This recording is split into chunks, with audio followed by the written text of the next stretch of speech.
Hello, and welcome back to another video. We want to talk about in 2025 how you can start a profitable recruitment agency for yourself step by step. And if you're new here, welcome. My name is Preston. I'm a professional recruiter. Been doing so for almost a decade now. Started my career in 2014 with my first recruiting job. Was able to become one of the top producers, billing over $500,000. I then started my own solo recruitment career in 2015 and was somehow able to do the same thing. $500,000 minimum on my own desk, and every single year thereafter to present day, now scaling an agency, and grateful to say that we did over multiple seven figures worth of placements. Now, let's go in and get started. So when it comes to starting a recruitment agency, there are a lot of things that you need to do. The first step is to really identify your budget. You can be a very successful freelance recruiter. You can start a side hustle, or you can run your own agency and full desk on a budget. How can I say that? Well, that's exactly what I did. So if you haven't seen my story, make sure you check it out in previous videos. But when I started my recruitment career, I had zero money. In fact, I used my fiance's credit card. I had negative money in my bank account, and all I used that was LinkedIn Lite, no ATS, no AI, no automations, and kind of a business Gmail account. And I basically milked it as much as I could, utilizing Google Sheets, Excel, and other free resources. But you could be extremely successful as a recruiter, even with a low budget, if you have really strong fundamentals, and we can touch about that a little bit later. Now, what I mean by strong fundamentals is that you need to have a strong recruitment basic. It's kind of like if you are a baseball player, you know exactly the mechanics and technicals or technicalities on how to actually,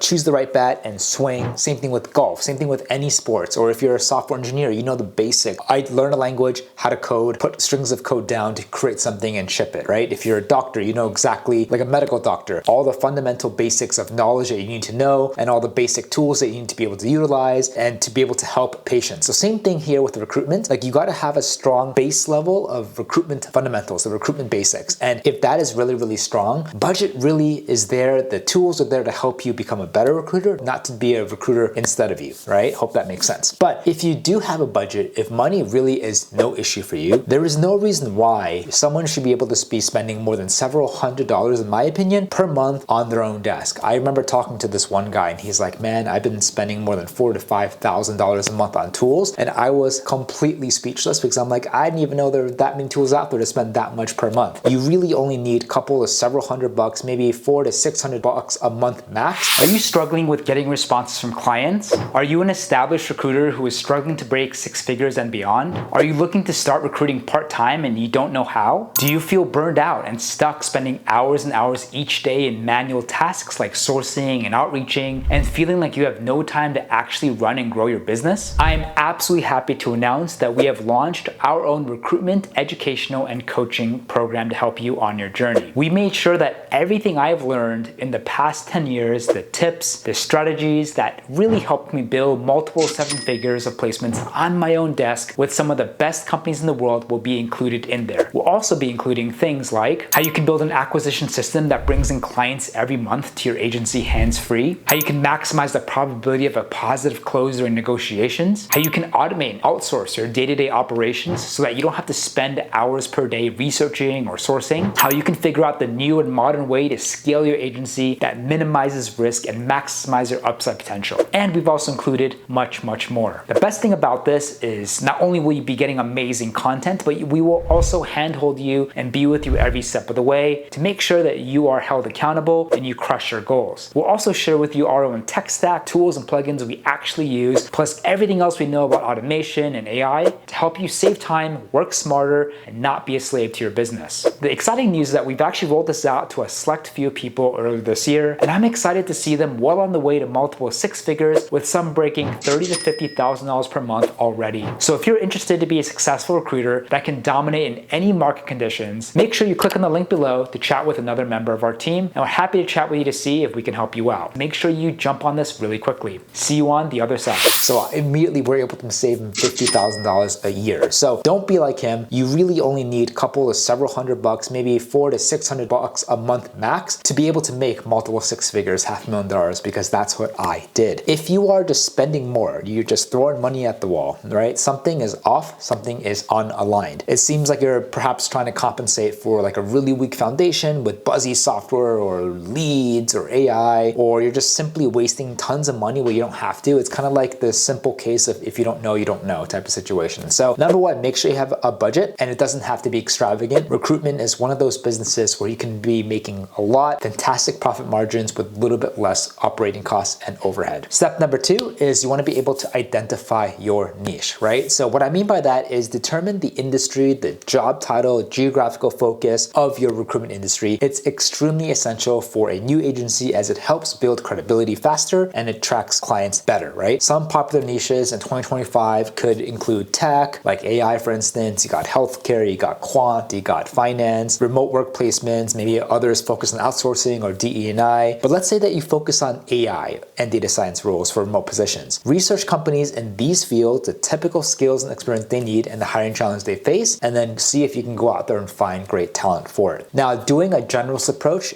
still works. I don't really recommend it as a beginner in this market because it's going to be much harder for you to differentiate yourself from other generalists. It's very easy to kind of look and treat you more like a commodity than specialized niche recruiters. So try to go with a niche within a niche and be as focused as possible, dominate that market share, really create that authority and credibility, and then you can slowly expand outwards into other markets. The next step here is you want to be able to set up your business and branding, right? So you want to register your business and incorporate, do it properly. Can't really speak too much about, what you need to do outside of the US. Please go ahead and seek a professional. But for US based agencies, keep it simple, right? Register an LLC, corporation, obviously consult with a legal or tax advisor to kind of draft additional things for you to get kind of more strategic advice, or even also help with agreements and contracts as well. Additional things that you might have to consider would be like your website. Make it nice and simple and easily understandable. You want to be able to create, optimize your LinkedIn profile page, both personal and company. You want to think about your branding, your tone, your logo. What sort of feelings do you want to elicit when people kind of stumble upon your page? Any banking information, right? So if you're going to start a recruitment agency, even as a side hustle, do it properly, because most of the people that we're talking to are like, you know what? I want to do something on the side, but with the opportunity to go full time if we want to do that, right? And so just make sure that you set yourself up properly. Don't do any shortcuts. All of this stuff is very affordable and it's very, very quick, and you don't have to waste a lot of time doing it. The next step would be to basically decide on your business model. In recruitment, the beautiful thing about it is that there's so many ways that you can go in terms of your business model. Contingency versus retained, right? So contingency is basically no upfront, but you get a percentage of the base salary in the back end, versus retained, which has some sort of combination typically of an upfront, monthly, and back end. You got full-time, you can do temp or contracting, you can do executive C-level positions, you can outsource. Maybe an easy example is companies that need international hires, you can help them do that. You can also think of geographic locations, languages, you can focus only on those clients or candidates or that kind of realm of business or market within those said locations. And of course, you want to think about your agreement as well, your contract agreement that you utilize with clients before you engage any sort of arrangement. So typically it's payable, guarantee ownership. Payable is typically between 15 to 30 days. The shorter the better. Guarantee is typically between 30 to kind of 90 to 120 days. Of course, the shorter the better. There is a replacement guarantee and a refund guarantee. Basically means that if you place someone, if anything happens, if they or she leave, you're either going to refund them or find them a replacement. Canned ownership. So like if you submit someone to a company, if they interviewed them but they didn't go through, and what happens in 6 months later if that same candidate ended up reapplying or they end up re-engaging it and then getting the job, do you still get credit? So canned ownership, typically we like to do it a year or longer. Sometimes we've seen it as short as 6 months. In terms of step 5, you want to think about getting tools and AI. Again, tools are not necessary. They will not make you as a recruiter, but boy, oh boy, will they make your life way easier. So you want to look into tools like ATS, CRMs. You want to be able to look into automations, AIs, and various plugins. Tools, again, don't do recruiting for you, but they will make you a lot more optimized, a lot more efficient, and able to help you move a lot faster. You want to look for all the time sinks in your workflow and see how you can fit a tool in there, or how do you be able to kind of automate or optimize it. Outreach, coordinating, research, maybe qualifying candidates, maybe interviewing management, doing interviews, following up, candidate database, etc. Recruiting is one of those things where A to Z, there's so many manual steps. How can we attack those? How can we get rid of those? How can we outsource those or optimize them? That's absolutely crucial. The next step is then once you kind of get everything set up, you want to think about client acquisition. So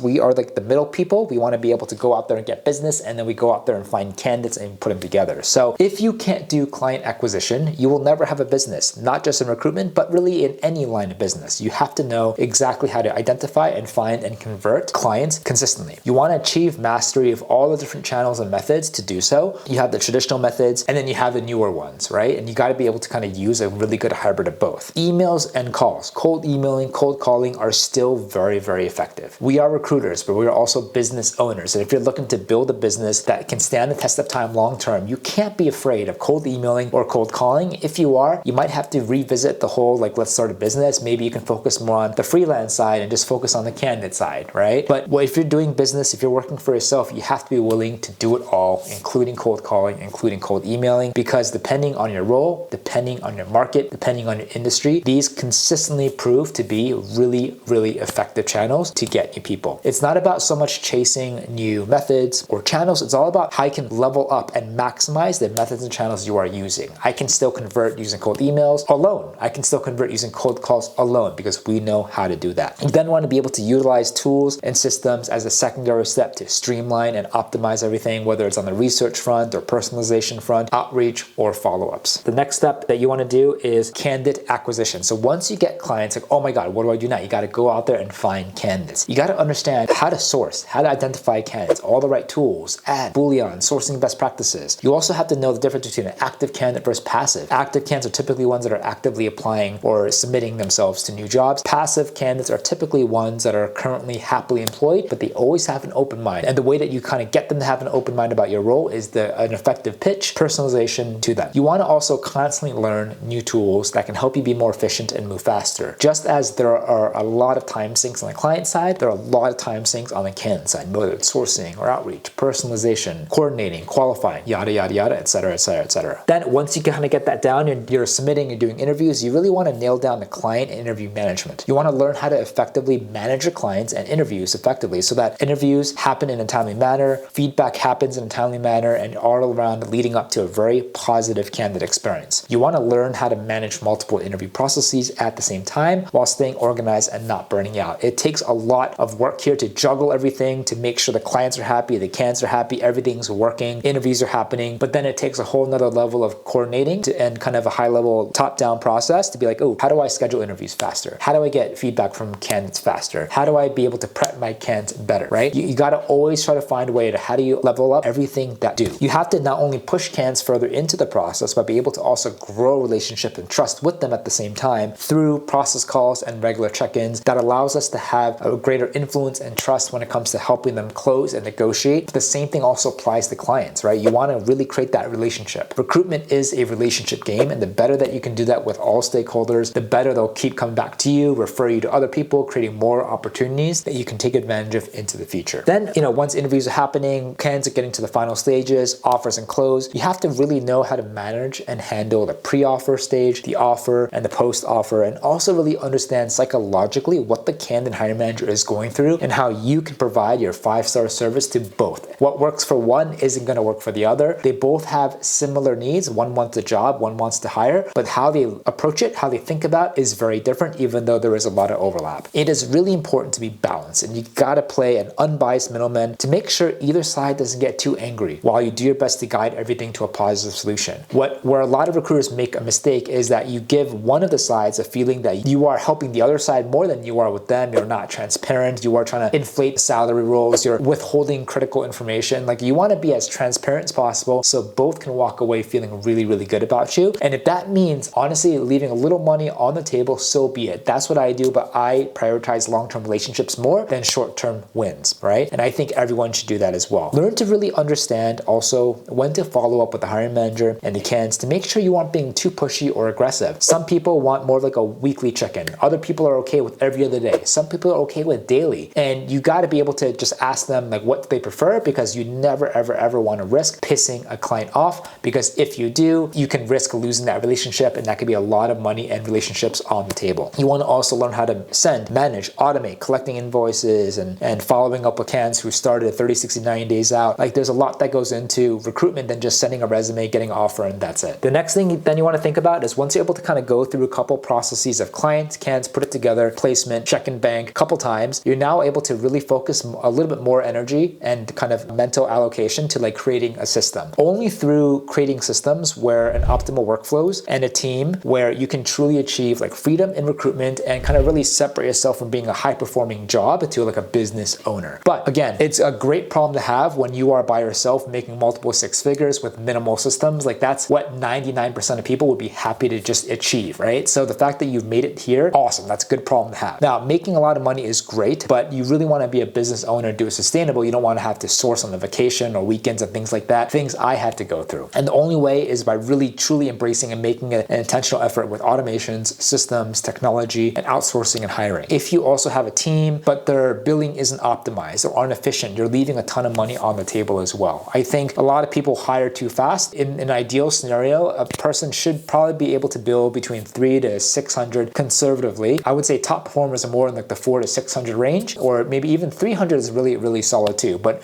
I've been talking to companies where they have a big medium-sized team. The average revenue per team member is 200 or 150 or 100. I think you're hiring too fast. You got to really kind of reset on the fundamentals and then retrain and double down on the training of your current team so that hopefully we can maximize the output and production. Lastly, once you have systems, you also in tandem want to think about strategically hiring. Hiring can, again, truly make you achieve freedom as a recruiter, but if done wrong, it can be absolutely catastrophic to your business. One or two wrong hires can absolutely destroy your business, so you really want to be in a good place before you do it. Make sure you have a lot of cash to invest. The right combinations of the right systems plus team will create a business that runs itself and truly be hands-off, or what we call on autopilot. To really be able to create those engines on either side so that leads and cans are coming to your inbox automatically. So when it comes to hiring, there are things to consider, whether it's like salaried versus contracting. You got more loyalty, but more risk with salaried. You got less loyalty, communication error, possible issues, time zone issues with contracting. You got full-time versus part-time. One's more flexible, one's less flexible, one's a greater kind of, the former is a better conduit to creating a strong team and a culture and environment. The next thing is think about is domestic versus international. Domestic, again, great way to really build a team. You can see them, you can hang out with them, great culture. International, you can still find quality talent, probably better to one-off roles, but you have, loyalty issues, communication issues, but again, they tend to be fairly more affordable. But I do want to add a caveat that you don't have to rush or really have a need to rush hiring. Like that's something that you want to be very intentional about. And I think the first step is how can you, by yourself or you and a partner, get to, $300,000 to $600,000 on each of your desks and optimize that first, and then add your automation or additional automations, AI and systems, and then maybe think about hiring. But hiring can also be done strategically very well earlier if you want to hire one-off specialists to help you on the client side or candidate side and all the stuff that we help our clients and we help our students do as well. So I hope that this kind of gives you a step-by-step on what you need to do if you want to start a recruitment agency in 2025. I wish nothing but absolute success and would love to hear more success stories. And if you feel like I left anything out, please let me know. But really enjoy making these videos. I want to give you guys a ton of value as much as possible, and we'll see you on the next one.